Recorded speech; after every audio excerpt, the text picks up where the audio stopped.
Hello, welcome back to our channel, everyone. And if you're new here, welcome. We're Take two. Okay. We're Odile and Steve Remmett, and we're co-founders of the Remmett Method, and we help coaches and entrepreneurs who know that they have great value to share with the world and they can help a lot of people, but are being held back by their doubts and fears, so they're not able to live up to their potential. If you are joining us live, it would be lovely to hear from you in the chat. Let us know where in the world you're tuning in from. And yeah, and if you are watching the replay, put comments, questions below. Let us also know where you're tuning in from.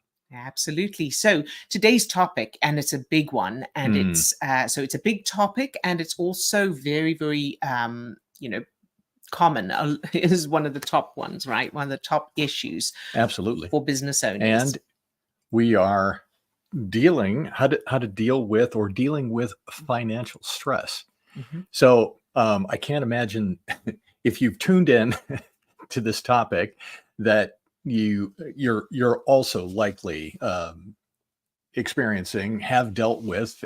And I'm just kind of curious, in what ways, have you dealt with financial stress, or how do you feel like that financial stress manifests in your life?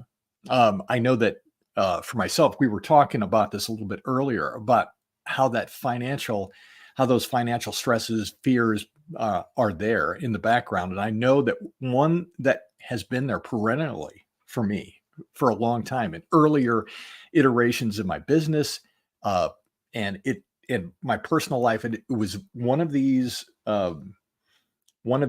illogical kind of things that was running in the background. But I had this, as if things financially were going okay in the business, I wouldn't have any problem, checking the numbers, looking where things were. But if I had a sense that things were starting to go south, or if I was experiencing some kind of struggle, I couldn't bring myself to look at the numbers, to go do the checkbook, to at that point, just do a simple balancing of my checkbook. And and it was just one of those kind of things that the more that fear was running in the background, the more that program kicked in. And it was clear. I mean, it's obviously clear now to see that program that was running in the background wasn't helping me in what I was doing. So let us know if you've experienced any of those kind of things. Are you do you have some other type of fear or way that fear is manifesting in the background? Yeah, it's one of the biggest challenges for business owners of all kinds. And, I've also had experiences, I used to not want to look at my my banking. It's that thing of, if you don't look, it's not there kind of thing, or you won't know that it's as bad. But I want to also just clarify. So this today, what we're going to be talking about is we're going to give you some tips and things like that for overcoming this, and what is going on in your brain, and why it's like it is, why we fear it so, why we have this fear and the stress is so strong. But I want to make it clear, first of all, clarify that this is not about not having financial challenges in your business, because that's not a thing. So as anyone who's running a business is going to have some kind of financial challenge, because that's part of the landscape. And an analogy I thought of this morning is, it's interesting, if we go hiking up a mountain, what did you call it? Mountain hiking or something? Well, yeah, going off hiking in the mountains. Hiking in the mountains, that's right. I'm not a big hiker myself, so I didn't get the terminology from it. But if we go hiking in the mountains, we're not expecting a straight paved road, straight, smooth paved road. We're expecting hiking in the mountains. And business is also, it's an adventure, it's the unknown. That's why not everybody does it, and not everybody is cut out for it. So we know or we don't expect, this is the problem. So when we go hiking in the mountains, we're not expecting a straight road. We're not expecting to have no challenges. With business, although we consciously and intellectually may be expecting challenges, we often, when they happen, we can feel, stressed, Paralyzed. worried, it's frozen, paralyzed. That's right. Hmm. That kind of thing. So it's like going it's like going hiking in the mountains and then coming across something you have to climb over, or a river you have to cross, and feeling frightened by it. There's no need to be frightened. You just know, okay, I need to find a way around this. It doesn't mean anything beyond that. But in business, because it's not, because the unconscious part of the brain is pumping stress chemicals into our system, we tend to look at financial challenges as something like a sign, or I'm not cut out for this, I'm not good enough, or just an unexplained fear. So it's like there's a monster under the bed, or we're frightened that there's a monster under the bed and we don't want to look. And you need to look in order to figure it out. So the first part of this that I wanted to share is thinking of the logic of it. So right now, wherever you are in your business or financially, if there is something you can do to change those circumstances or to improve the situation, fantastic, do that.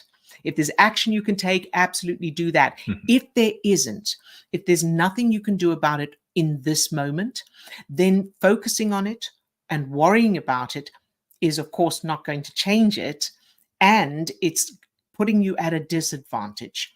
So when we have stress chemicals in our system, which of course is included with fear and worry, the prefrontal cortex of the brain goes offline. Blood drains from that part of the brain as part of the fight, freeze, flight state, which means we literally can't think straight. So that's where we do all our cognitive thinking, risk assessment, our judgment, creativity, problem solving, noticing opportunities, communication. All of that happens in that part of the brain.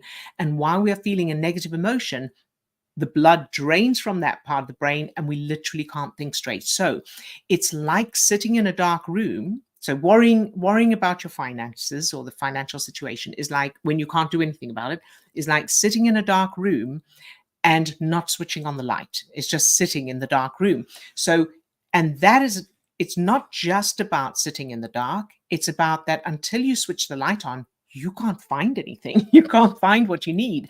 The equivalent of that is focusing on the fear and worrying about your finances will mean you don't have the part of your brain online in order to get the solution, come up with the solutions and the options that you need. So that I wanted to make that very clear, that this is a logical thing. Now, it's not easy. So the point is that the part of your brain, the unconscious part of your brain that is creating the fear and the worry, is not logical. So it's like you've got a dog that is barking because there's a noise outside, and what we tend to do consciously is join in. So we feel the fear, and then the conscious mind tends to, oh yeah, and it's terrible, and focusing on it. That's like the dog is barking at a noise and we're sitting with the dog focusing on the noise, even though there's no real danger. But the dog is very loud and the feelings are very strong. And so that's why it's difficult, because they're caused by stress chemicals like adrenaline and cortisol that are produced when our lives are in danger. So that's why it's so intense. And when we feel the feelings of that, we feel the adrenaline and we feel the cortisol, the heart, our heart rate is pumping. We got that, you got that gripping feeling in your stomach, the anxiety, however we describe that, that is difficult to ignore. I mean, it's a physical sensation. We're feeling that, doing this work is getting at, or we're trying to be able to first answer what's going on in the moment, despite the feelings that we're feeling. And like using that example of the dog barking, it's it's difficult to ignore the fact that the dog is barking, and we have to use the conscious mind to be able to assess the situation. Is like, Mhm. okay, there's actually nothing here in the moment that the dog is barking at. Mhm. If there was, then obviously we would deal with that. But for the most part, those of us that have been puppy owners know that sometimes dogs bark, and they're barking at things. We have no idea what's going on, but that that in that propensity to like, we're triggered by the barking, that Mhm. barking noise, and our conscious mind is trying to figure out, what should I be, Mhm. what should I be afraid of now? Yeah. We feel those neurochemicals inside. We feel our stomach tightening up. We feel our heart racing, and it's like, what what should I be afraid of? And Mhm. then we get on the hamster wheel of that, and then we end up creating more negative neurochemicals, and we Right. just get into that cycle. Yeah, absolutely. And so the first key is to, number one, recognize that that's what's happening. So when you think of your finances, when you think of the situations, the challenges you have, it's reminding yourself that what you're feeling doesn't necessarily match up with the reality. In other words, the fear that you're feeling is connected to survival. It's not connected to your finances, unless you are literally about to die because of your finances. So it's a disconnect there. So because the same chemicals are produced when our lives are in danger, when we feel any kind of negative emotion, it feels much more intense than it necessarily needs to be. Number one. And then the second thing is to also remind yourself that just because you can't see a solution from where you are now doesn't mean there isn't one. We can't see around corners. So very often, we're going through our lives and we don't think of something or notice something or come across something until we're practically on top of it. So understanding that your brain is behaving as if what you've got right now is all there ever is, and then worst case scenario. Whereas the truth is that when those chemicals shift and the stress chemicals come down, blood returns to your prefrontal cortex, you'll probably find that you think of things you hadn't thought of before.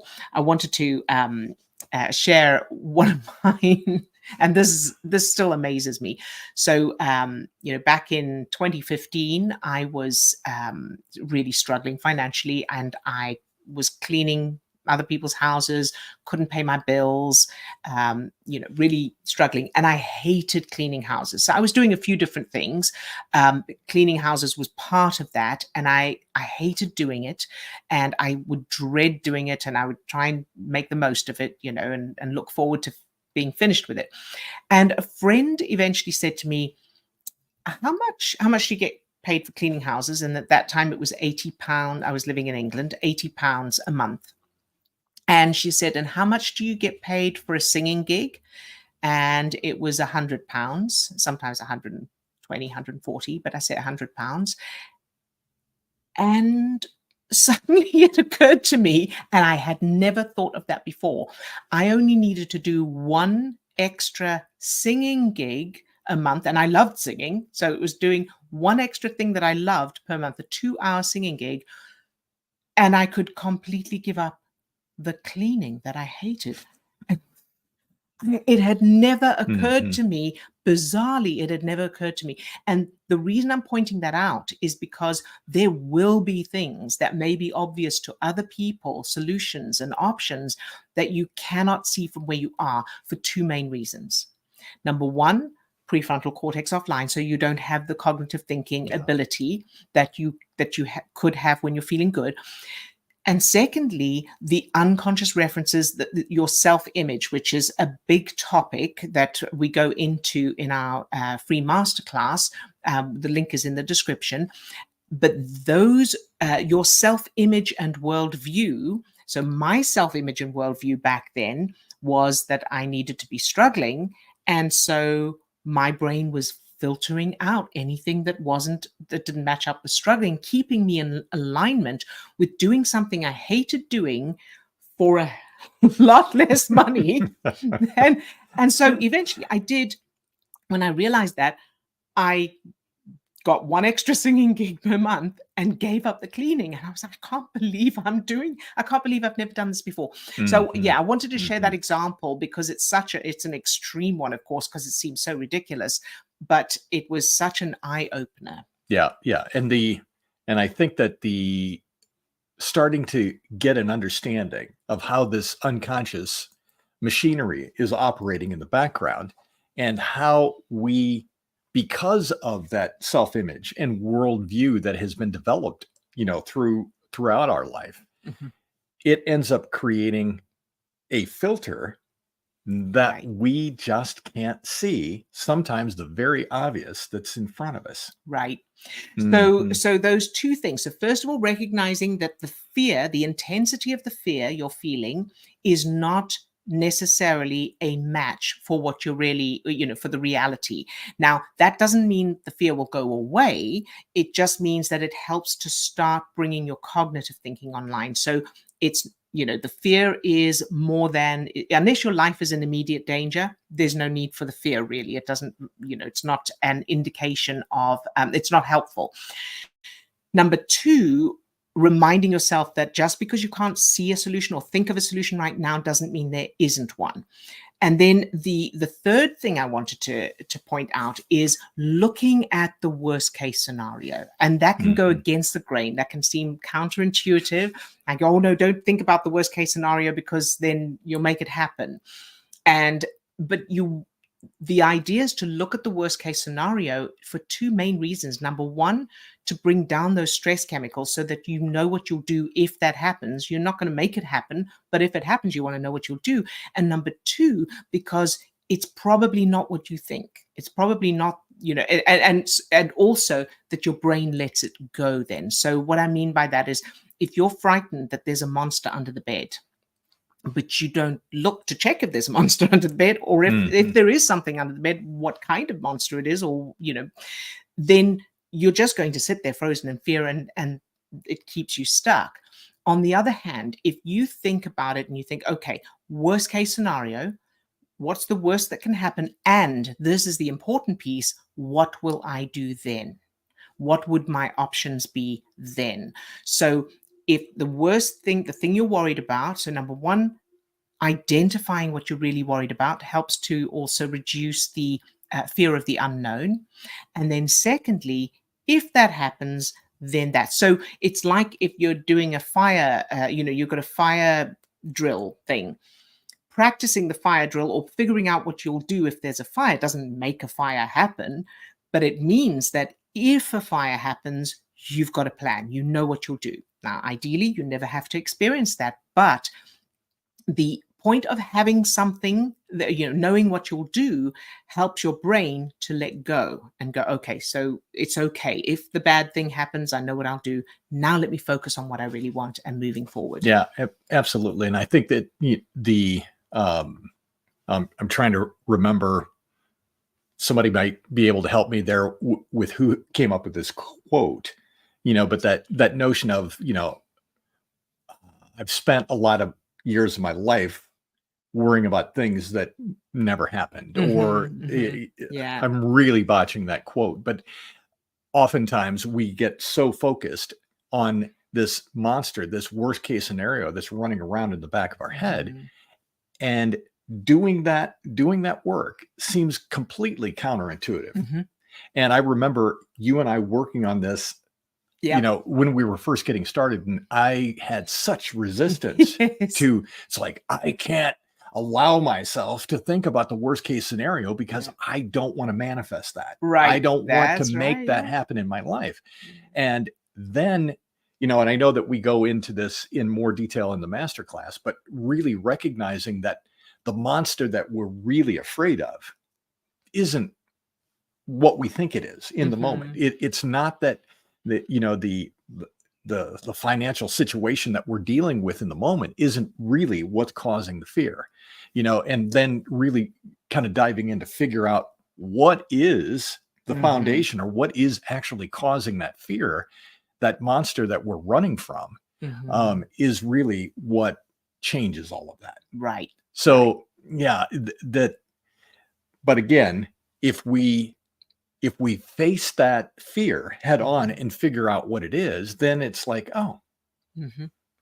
then now I can actually deal with the situation. It's like it doesn't make the situation change, Change one way or the other. Yeah. but now I've got the mental capacity to be actually able to engage and come up with solutions. Absolutely. And I can't even, I've lost count of the Mhm. number of times where, it looked like there was no other solution, or it looked like we had no options, or that kind of thing. And then, huh, oh, never thought of that. Something comes. And that is, in that Mhm. moment, what's happened is stress chemicals have come down, feel good chemicals have been starting to be produced, and blood is returned to the cognitive thinking part of the brain. And then you see things, you think things, Yeah.